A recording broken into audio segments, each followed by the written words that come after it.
Hello అండి అందరికీ welcome back to my channel.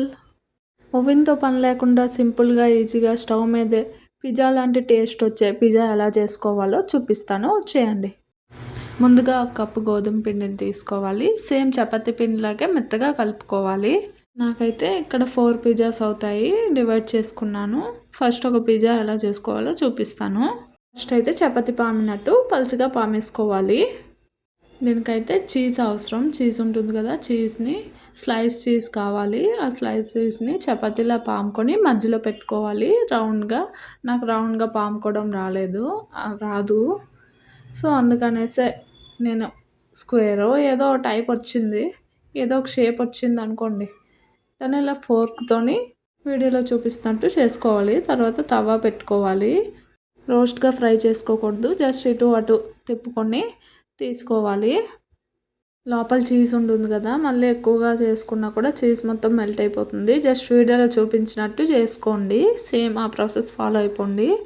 దీనికి కావాల్సిన మెయిన్ ఇంగ్రీడియంట్ అయితే ఈ మ్యాగీ మసాలాయే, పిజ్జా సాస్ అవసరం లేదు. నేనైతే కొద్దిగా మ్యాగీ మసాలా పైన వేసుకున్నాను. సాల్ట్ కూడా కొద్దిగా వేసుకోవాలి. బటర్ కూడా ఉంటే బటర్ వేసుకోవచ్చు, ఘీ ఉంటే ఘీ వేసుకోవచ్చు. నా దగ్గర బటర్ ఉంది కాబట్టి నేను బటరే యూజ్ చేశాను. బ్రెడ్కి జామ్ ఎలాగైతే పెట్టుకుంటామో అలాగే మసాలా చపాతీకి మొత్తం పెట్టుకోవాలి. నాకైతే ఎప్పుడు పిజ్జా తినాలనిపించినా నేను ఇదే ఫాలో అవుతాను. టేస్ట్ అయితే బాగుంటుంది, సేమ్ పిజ్జా ఫ్లేవర్లానే వస్తుంది.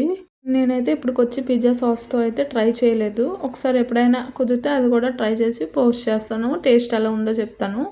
కుదిరితే మాత్రం డెఫినెట్గా ట్రై చేయండి. ట్రై చేశాక డెఫినెట్ కామెంట్ బాక్స్లో కామెంట్ చేస్తారు సూపర్గా ఉంది అనేసి. చీజ్ ఉంటుంది కదా, మొత్తం ఇలా తురుముకోవాలి. అప్పుడైతేనే పిజ్జా ఫ్లేవర్ వస్తుంది, బాగుంటుంది. చీజ్ ఉంటేనే taste. Maggi masala, cheese, butter ఉంటే బటర్, ఘీ ఉంటే ఘీ, ఈ రెండు ఆల్టర్నేట్ మీ ఇష్టమే. ఇవి ఉంటే డెఫినెట్గా పిజ్జా టేస్ట్ అయితే వస్తుంది. అండ్ చిల్లీ ఫ్లేక్స్ కూడా ఉండాలి. నేనైతే ఇక్కడ స్వీట్ కార్న్ వేసుకుంటున్నాను. ఆనియన్స్ కూడా చిన్న చిన్న ముక్కలుగా కట్ చేసుకొని ఆనియన్స్ కూడా వేసుకున్నాను. స్వీట్ కార్న్ పచ్చిది వేసుకోవచ్చు, ఉడకబెట్టిందైనా వేసుకోవచ్చు, పచ్చిదైనా వేసుకోవచ్చు. దానిపైన ఇంకొకసారి తురుముకుంటున్నాను చీజ్ని, అంటే ఫ్లేవర్ రావడం కోసం. ఈ రెసిపీ అయితే నా ఓన్ ఐడియా ఏం కాదు, నేను కూడా ఇన్స్టాలో కానీ యూట్యూబ్ షార్ట్స్లో కానీ ఎందులో చూసినట్టున్నాను. అప్పటికి నాకు యూట్యూబ్ లేదు, జస్ట్ చేసుకొని తినేదాన్ని. సరే ఇప్పుడు ఎలాగో చేస్తున్నాను కదా, నాకు కూడా ఒక వీడియో అయినట్టు ఉంటుంది, మీకు కూడా నచ్చితే ట్రై చేస్తారు అనేసి వీడియో తీసుకున్నాను.